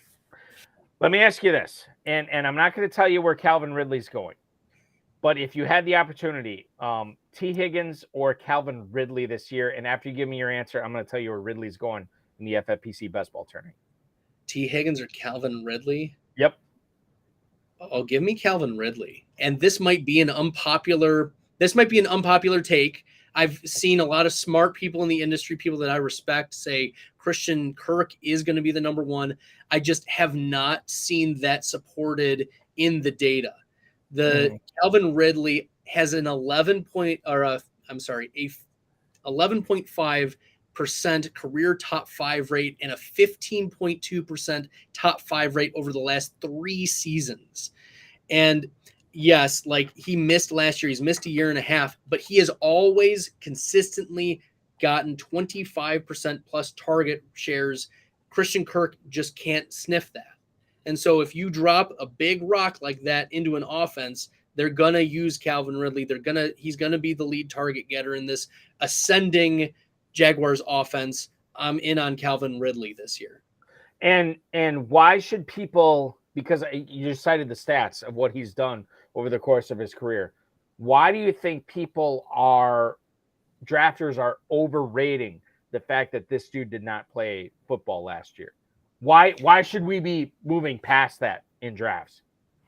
Well, we've seen like other wide receivers take breaks or have things happen in their lives. Antonio Brown, for instance, obviously very different situations. But Ridley is a younger player. Remember, he's 1st-round draft capital, so he has the pedigree. And he played, well with and coexisted with Julio Jones. Like that was still prime Julio years for Calvin Ridley. Mm-hmm. And if we were to take his last 3 years in the top 5 rate and compare them, he's ahead of DK Metcalf. He is ahead of Deebo Samuel. He's ahead of Amon-Ra St. Brown. He's in the same range as A.J. Brown over the last 3 years of the games of accessing elite upside. And so you put Trevor Lawrence, who is a sleeper MVP candidate. I don't know what the betting odds are. I'll find out. To be MVP, but whatever they are right now, I'm interested in sprinkling a little bit on Trevor Lawrence as MVP for 2023. I'm going to look it up right now as far as what we're looking at here for Trevor Lawrence, and we might have to take a break, and I'll find out. But don't you worry. Okay, so the last thing I want to bring up here, or no, maybe a couple more things I want to bring up. Yeah, let's bring up a couple more things. I traded in a dynasty league today, literally a couple hours before I went on the air tonight. I traded a 2024 third rookie draft pick for Michael Thomas in a league where Michael Thomas might be my third or fourth receiver this year. And let's face it, if he's my third or fourth receiver this year, I need the help. Third round rookie pick does not mean a whole lot to me. He is going to be going, or he's currently going, Bradley, as the wide receiver 45 at the 10:05 in the FFPC best ball tournament. How much of a draft value is Michael Thomas, not only in the mid-10th round of a redraft league, but giving up let's just call it a mid-third round rookie draft pick in dynasty leagues? Oh, it's an absolute smash. Michael Thomas. This is the Antonio Brown corollary. Good receivers stay good for a long time, especially if they are not the big-bodied prototype wide receivers. The Calvin Johnsons of the world, are just so big that they take so many hits and, get hurt. But no, he is of the same likeness as Antonio Brown, and I like that he's going to play into his early 30s. I don't care. Yes, but the injury discount is built in, Eric. That's the deal, is you're getting access to a player who can get top 10 weeks. Last year, Michael Thomas only played 3 games, but he was wide receiver 8 for me in my best Bell value rating, because not only did he have a high floor, but he also had a ceiling game in there. And then if we look over the last 3 years, he's still wide receiver 24, despite all the things that have been happening. This is a player who can access elite upside, and you're probably not going to get that in round 3 of your dynasty drafts. Mm-hmm. So for him to be going in round 10, I think that's a fine spot, especially if you go heavy running back. If you need to take a swing on a mid to late round wide receiver, Michael Thomas he fits the profile of a high target wide receiver for a quarterback who's been pretty accurate in his career in Derek Carr. And I think Chris Olave will work just fine with Michael Thomas. I'm not worried about that target competition because you look at Juwan Johnson and Taysom Hill and now Foster Moreau, they're all going to cannibalize each other. There's not a wide receiver 3 of significance on this team. So I think that Olave and Thomas are going to be just fine, and getting the discount on Thomas is perfect, especially if you're a win now team in Dynasty. In regards to Trevor Lawrence over at DraftKings Sportsbook, Trevor Lawrence is a plus 1,400 to win the NFL MVP. Only 6 players are in front of him there. Over at FanDuel, Trevor Lawrence is plus 1,600. Who's ahead of him, Eric? NFL. I will tell you right now. At FanDuel, Josh Allen and Joe Burrow and Patrick Mahomes all at plus 700. Justin Herbert plus 900. Jalen Hurts at 1,200. And then Lamar Jackson at plus 1,500. Ironically enough, at FanDuel, Aaron Rodgers is getting the same MVP odds as Trevor Lawrence. Over at DraftKings, Patrick Mahomes is the favorite, plus 700. Joe Burrow, plus 750.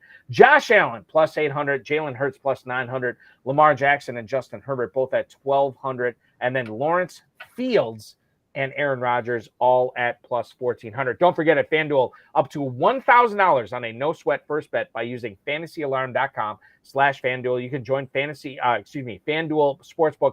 Deposit $10 or more. Place your first bet up to $1,000. Get up to $1,000 in bonus bets if you lose. And, of course, over at DraftKings, Bet $5, get $150 in bonus bets instantly. FantasyAlarm.com/DraftKings is where you want to go for that. What do you think of those Trevor Lawrence MVP bets? I think I'm going to maybe sprinkle in a little bit here, Eric. That's the thing. And not only can you do it at FanDuel or DraftKings, $1,000 paid back in bonus bets if you don't win by using FantasyAlarm.com/BetMGM. Caesars, up to $1,250 back on your first bet, plus 1,000 tier credits and 1,000 reward credits using promo code FULLFA, FULLFA, FantasyAlarm.com/Caesars. I'm kind of with you on the Trevor Lawrence thing. Let's get back into it as far as the fantasy football aspect of the show goes. And I know, we're okay. We have to get into some Packers stuff here. We do. If we look at the pack, I got a Tanya jersey. I know. I said, and Lazard. You have Lazard back there too. Oh, and if I can tilt the camera up just a little bit, we got Bakhtiari. Oh, Bakhtiari. Okay, all right, perfect. Yes, obviously David Bakhtiari. Going on. You are a massive, massive Packers fan. All right, so let's get into this. We'll scrape the surface right now. If we get a chance to do it more so before the top of the hour, we will. Given the change at quarterback, Aaron Rodgers, Jordan Love, how do you feel about Christian Watson going at the 509, wide receiver 23 in the FFPC best ball tournament right now? I think mid-fifth round is perfectly acceptable. I think he's going, around wide receiver 22, 24, somewhere around 23, there. 23. Yep, 23. So I was very close. But Christian Watson was wide receiver 20 last year for me in his best bell value rank. And just for those who are tuning in, that combines and weights ceiling more than floor and doesn't count any games that they didn't meet at their flex. So it really does give the best ball feel, because if they're not meeting their flex, they're not helping your lineup. So we want to know how much he helped your lineup. And he was wide receiver 20 last year. He dealt with injuries and inconsistency in the beginning of the season, but he finished as wide receiver 12 in yards per route run last year. And that sounds pretty good, but it could have been even better if he hadn't dropped a 75-yard touchdown on the opening drive throw from Aaron Rodgers against the Minnesota Vikings.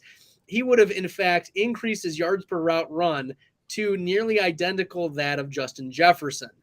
So I'm not saying Christian Watson is Justin Jefferson, but what I am saying is he offers this spike week potential and is better in best ball than he is in redraft, because we also know that there are issues or potential issues with Jordan Love.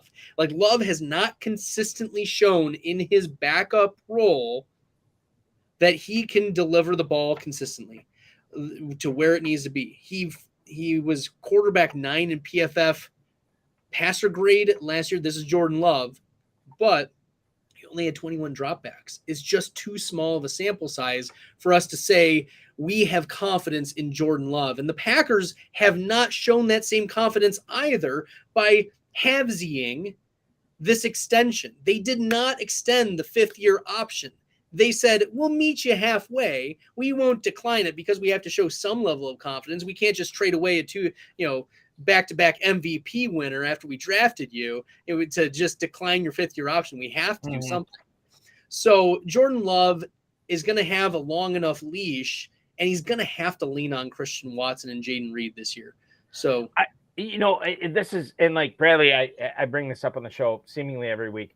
I have a local sports talk radio show in Northeast Wisconsin. Anybody who calls in to my show and says Jordan Love is the second coming of Favre, he's the second coming of Rodgers, or this is the biggest bust since Anthony Dilweg or whatever, I always say, how do you know? Nobody knows. We don't know. Like, I've drafted Jordan Love in a couple of redraft leagues. Maybe he's awesome. Maybe he's just good. Maybe he's average. Maybe he completely sucks. I have nothing to go on this. The only games we have seen Jordan Love play, a couple of games against Detroit when he was throwing to backups and having backups block for him. The Philadelphia Eagles, when we heard that Darius Slay said the Eagles were coming after him hard and blitzing him, and he carved him up And then Jordan Love saying later on, no, they were sitting back. It was easy. I was just picking them clean. And then the Kansas City Chiefs game where he played Patrick Mahomes. You had 30-mile-an-hour crosswinds that game, and Jordan Love's quarterback rating was 5 points below Mr. All-World Patrick Mahomes. Both those guys sucked that game. I have nothing to go on. I don't know if he's going to be good or not. I'm beating the horse to death here, and I apologize to all the viewers who have seen me go off on this before. He could be good, and people ask me all the time because I cover the Packers. Like, I don't know. He could be really good. He could totally suck. And as you said on Twitter, maybe the Packers are in the running for trading up for Caleb Williams next year. I mean, they're darkest candidate, frankly. Like, if Love stinks, the Packers have Sean Clifford that they drafted. Right. Like, they don't have like a Gardner Minshew to like back them up. They're saying Love is going to take us to the playoffs, or we need to be drafting in the top 3 next year. Yep, absolutely. All right, I want to rapid fire on these last two things. So the Baltimore Ravens receivers, Bradley. Right now, Rashad Bateman, wide receiver 46 at the 10:06. Odell Beckham, wide receiver 51 at the 11:08, and Zay Flowers 10:11 at the wide receiver 47. They're all going between wide receiver 47 and wide receiver 51. Is there one of these guys that stands out to you for best ball leagues, or are you avoiding the situation completely? I'm just rotating through these players. I'm not sure who's going to hit. If I have a bet of who's going to be the number one target earner, it's probably going to be Odell Beckham. I think it's going to be Odell Beckham. He's historically just drawn the targets, and they paid him a ton of money to be this lead wide receiver. I think Odell Beckham is probably the best bet. It doesn't make him the right bet, but I'm rotating through all of these wide receivers because maybe it's Zay Flowers, especially in your best ball tournaments, who we talked about this at the top of the show. These first round wide receivers spike in the second half of the season. So if you're focusing on tournament leagues, consider Zay Flowers a little bit more heavily. And then Rashad Bateman, I mean, I'm rotating through. I do believe in the talent of Bateman, but the signing of Odell Beckham is kind of an indictment of what we hoped Rashad Bateman would be. The last thing I want to get to here, and I'll let you weigh in on this. I'll let you fight for him. Braxton Berrios in Miami.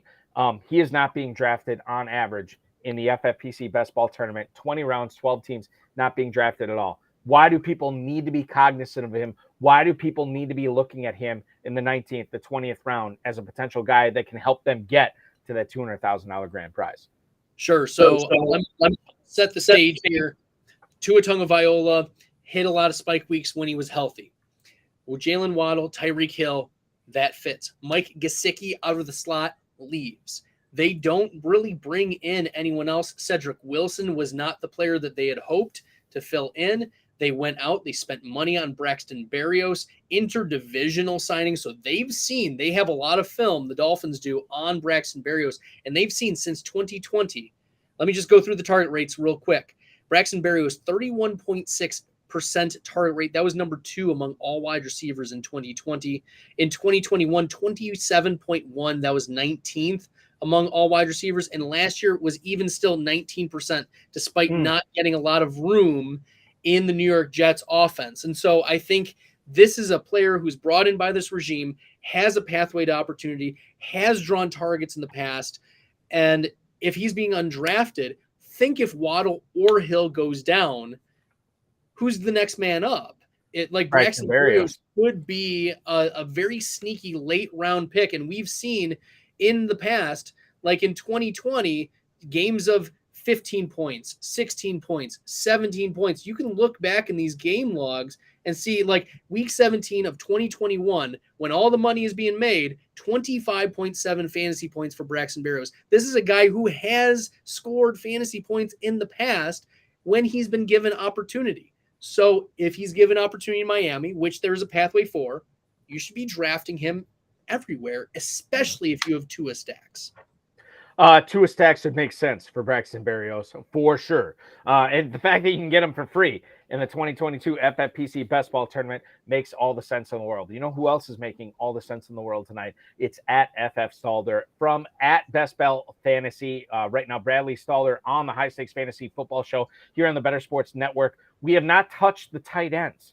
Travis Kelce, Trey McBride. Let's talk about those guys, as well as Cole Kmet, Luke Musgrave, Tucker Kraft, and much more. We only have a little bit of time left, but we got a lot of information for you here on the High Stakes Fantasy Football Show on the Better Sports Network. Eric Balkman from the FFPC, Bradley Stadler from Best Bell Fantasy. We'll be right back. The High Stakes Fantasy Football Show with Eric Balkman. Anybody who's watching this, getting ready for the rookie draft, so let's do an all-out blitz on this. Should you be drafting for need or should you be drafting for talent? And I'll give you an example. Oftentimes, I have pretty good receivers. My receiver core is usually really good for my dynasty teams. My running back core, usually not so bueno. I don't know if I just focus on receivers and tight ends too much, but my running backs, I usually need players here. If I am sitting at like the 103, the 104, the 105, should I be, reaching on a guy like Zach Charbonnet? Or should I be looking at drafting guys like Jackson Smith and Jigba or Dalton Kincaid or Jordan Addison, stuff like that? How do you handle weighing drafting for need versus talent for rookie drafts, Pat? Generally, I think it makes sense to go with the talent and, like talent over need. And I do think, best ball drafts are a little differently because you can't make moves in season. But in managed leagues, whether it's redraft or dynasty, I think positional balance is like the most overrated thing in fantasy. You can make trades, go with the talent, go with the value on the draft board, and worry about positional balance later on. However you're invested in sports, from betting to fantasy, collectibles, and more, join our community on Better Sports Network.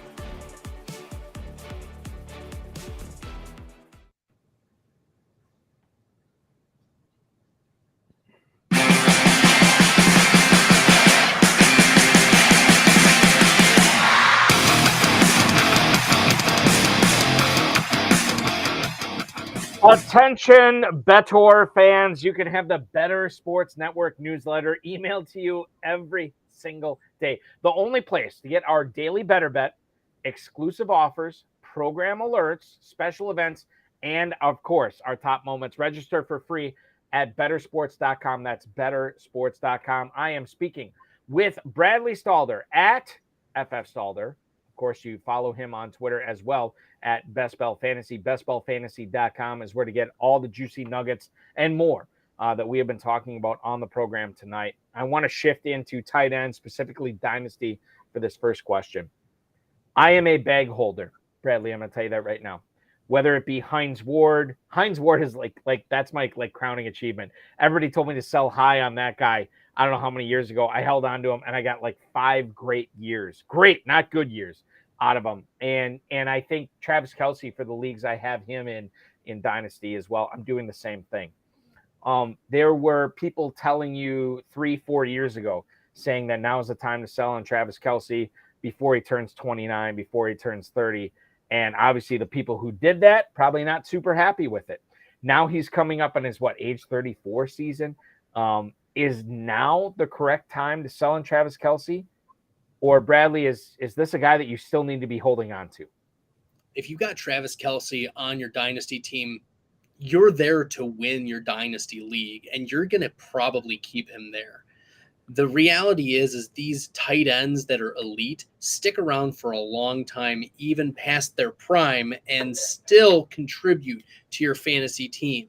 We're talking Jason Witten still getting top 12 at age 37.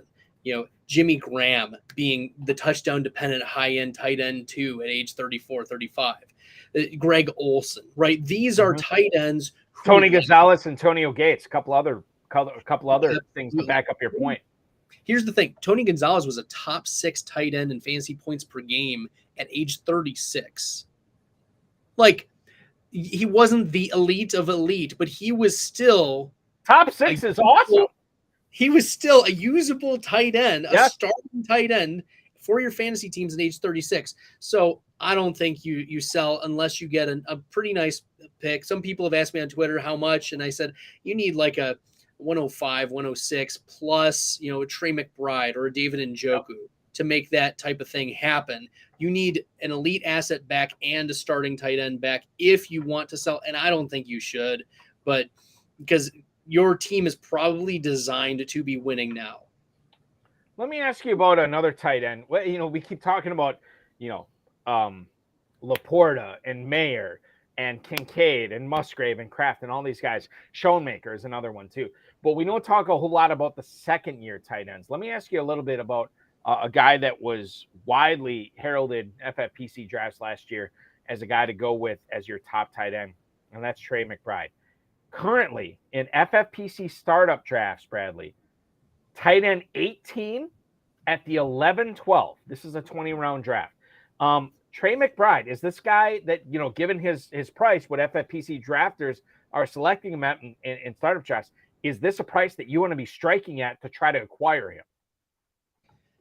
The reality is Trey McBride is more a Arizona stack type of tight end. He's not one I'm going out of my way to draft. Like if I have Kyler Murray, I also know that Kyler Murray is probably going to miss a couple games. So like you're handicapping yourself there. And even when McBride took over for Zach Ertz last year, we only saw one game where he finished as inside the top 15 of tight ends. So there's concern with McBride that he's not going to be a fantasy contributor because DeAndre Hopkins is still there. Marquise Hollywood Brown is still there. There are target gobblers ahead of him, in addition to like James Conner, who I think is a real value this year as well. So I'm not on a Trey McBride train. Say that 3 times fast. A Trey McBride train for 2023. But I think there are places and the right spots to draft him. I'm just not going out of my way. I am renaming several of my dynasty teams Target Goblins now. I think that is a fantastic dynasty team name. Thank you so much, Bradley Stadler, for that. All right, let's get into the Chicago Bears, about 3 hours south of where I'm at here in Northeast Wisconsin. DJ Moore comes aboard from Carolina. How concerning is his acquisition by the Bears when you look at Cole Kmet's potential target share going forward in 2023?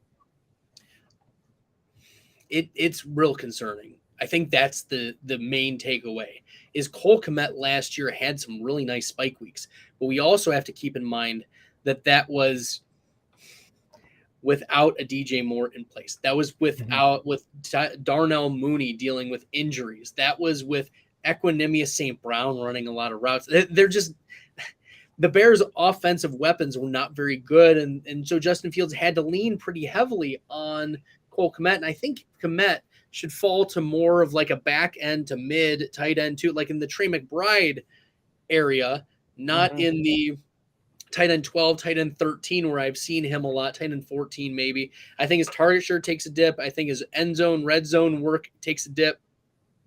And even if Justin Fields does take a step forward as a passer, it's probably going to most affect DJ Moore. And we talk about target gobblers in the previous question, but Darnell Mooney and DJ Moore, both 25% target shares or higher each of the last few years. So that's going to really impact Cole Kmet moving forward. Quick would you rather with Cole Kmet, who's going as tight end 15 at the 10-12 in FFPC best ball tournament, in the FFPC best ball tournament right now. Would you rather have Dalton Schultz or Cole Kmet? Schultz. Cole Kmet or Greg Dulcich? I'll take a shot on Dulcich. Cole Kmet or Tyler Higbee? Higbee. Cole Kmet or Juwan Johnson? If you would have asked me a week ago, I would have said Juwan Johnson. But the Foster Moreau thing does throw a wrinkle in there. So I think that there's the inflection point, Eric. Okay. Last one. Cole, I think I know where you're going, but I'm going to ask you anyway. Cole Kmet or Irv Smith in Cincinnati? I still think I would go with Cole Kmet over Irv Smith here. Yeah. And I think you're pretty much on par with what the FFPC drafters are doing right now. The only difference is they have Kmet over Higbee, where you have Higbee over Kmet, right? Yeah, I think I like Higbee's spike week potential, especially connected to Stafford better. Back to the Packers. God bless us. It always ends up in sports great or favor. not? No, I'm kidding here. I have asked so many people this, so many pundits in the industry, and I'll ask you too, Bradley. How do you handle Luke Musgrave? How do you handle Tucker Kraft in both dynasty rookie leagues as well as redraft leagues, knowing that Musgrave was selected by the Packers in the second round, then they traded up for Jaden Reed, and then they selected Tucker Kraft in the third round? Your thoughts on these players in the Green Bay offense? Yeah, it's going to be hard to differentiate them, so I'm going to take the cheaper one and take Tucker Kraft. Kraft is going much later in the drafts because of the draft capital, the second and third round. But Tucker Kraft was a useful receiver, when he was in college. And so it's not like Musgrave was bad either. But I think if we're picking between both of them, and it's hard to differentiate, they're both athletic tight ends. Like Tucker Kraft, 6'5", 254, ran a 4.69 40. That was 73rd percentile, compared to Luke Musgrave, 6'6", 253, 4.61, 88th percentile speed, 40-yard dash. These are very athletic tight ends who are capable of both catching passes. And if you have ambiguity behind Christian Watson and probably Jaden Reed and maybe even Romeo Doubs, like Musgrave and Tucker Kraft can carve out roles that are significant here. And the draft capital indicates that they're both going to be very like a late round, last round type of plays. So I'm in on just sprinkling in, and especially in Dynasty, I'm drafting a lot of Tucker Kraft. Some places he's going undrafted, and I just pick him up off of waivers after the draft happens. I drop some useless tight ends and whatnot. I like picking up Tucker Kraft at his value. If we have time, I want to get back to the Packers, but for now, I want to try to, just so it's not just a selfish thing between you and me talking Packers football, I want to encompass everybody here. When drafting tight ends in the FFPC format, which is a tight end premium format, 1.5 points per catches in the tight end premium FFPC format, how much does quarterback and tight end stacking figure for you when drafting best ball teams, Bradley? I think quarterback and tight end is a differentiator, frankly, because you're looking at onesie position. And if you get a stack, all you need is, we see tight ends get touchdowns all the time. And we know that, especially for starting tight ends, their touchdown rates are typically higher than other receiving options, unless you have like a Justin Jefferson or a Christian Watson. You have these big play receivers. Typically, your tight ends are going to be, we talk about touchdown dependent. Well, yeah, that's what they depend on for their fantasy points. So if you're saying, for instance, I'm going to draft Daniel Jones, and that's reason for Daniel Jones to throw a touchdown to Darren Waller. You need to be considering those, and that might be the differentiator. You might have Daniel Jones and Darren Waller, and it's that connection in the onesie position that's going to differentiate you. We talked at the beginning of the radio hour about how do you differentiate yourself from another team. And, maybe instead of taking Mark Andrews, with the stack of Lamar Jackson, maybe you take Isaiah Likely. Consider like that pivot of a stack, or you're taking a really late Peyton Hendershot or something like that. Or Tucker Kraft. Tucker Kraft, right? If you have a Jordan Love, just considering those late tight ends that if you get the quarterback right, you might also get the tight end right, and they're correlated. So you have, instead of a parlay, it's like combined almost, so there's less to need to get right if you get a touchdown in especially those tournaments. So that's why like Kelsey Mahomes is so pricey, because they're onesie positions and they're arguably the best at both of their spots. So that's going to be really coveted. And if you have Travis Kelce and Patrick Mahomes, you're going to have to find ways to differentiate yourself from other Mahomes-Kelce stacks, because that's going to be highly sought. Same thing with Burrow and Chase. Okay, let me ask you about Josh Allen. Sure. Dalton Kincaid, tight end 7 at the 603, or you could get Dawson Knox, tight end 22 at the 1404.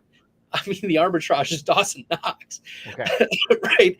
I want to believe the narrative that these tight ends will stick into the slot.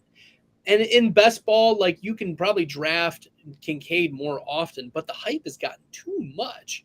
At least at this point, Yeah, first round tight ends are hard bets to make good on, even if you're just saying, oh, he's going to run out and be a receiver.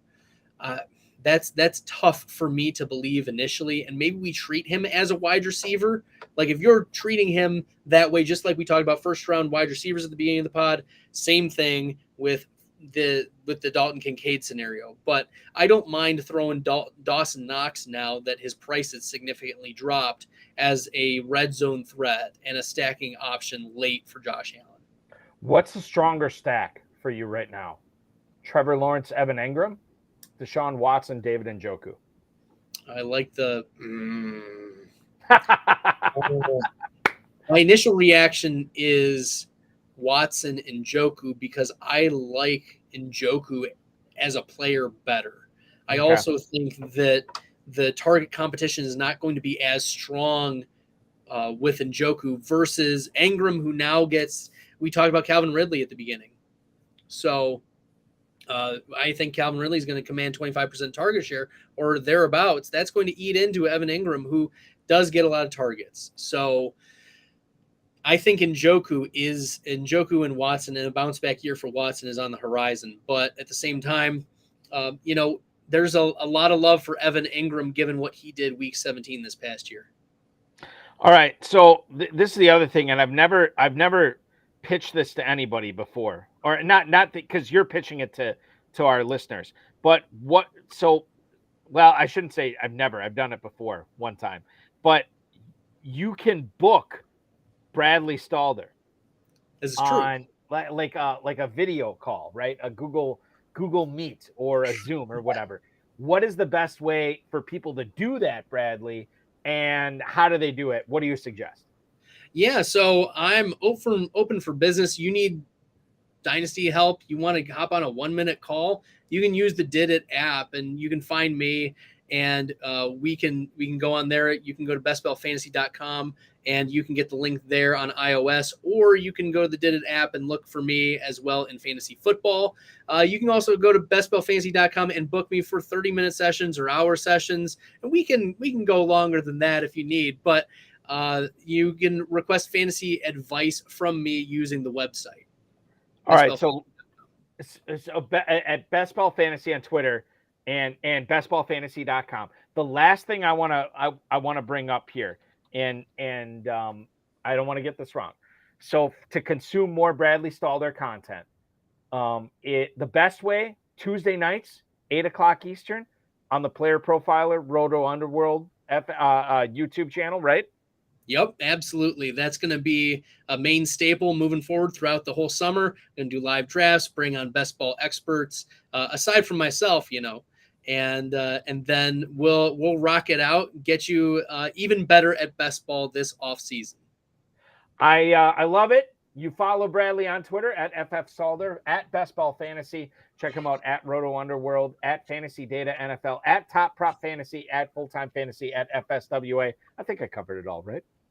I think we got it, Eric. Thanks. You're the man. Thank you, Bradley. Ladies and gentlemen, that does it for our show this evening. Want to remind you, too, to not only I want to shout out to Bradley Stadler and our producer, Anthony Rivera. We're back at 7/6 Central. Next Thursday night, we're going to have Dynasty League Football's Ryan McDowell chopping it up for 2 hours with me. MyFFPC.com is your location to win $1 million in the Fantasy Pros Championship, $1 million in the FFPC main event. And of course, check out all the Dynasty startups that are going off from $100 to $5,000 there. Best ball tournaments galore. Dynasty Nerds with Garrett Price is up next. Thanks for watching, everybody.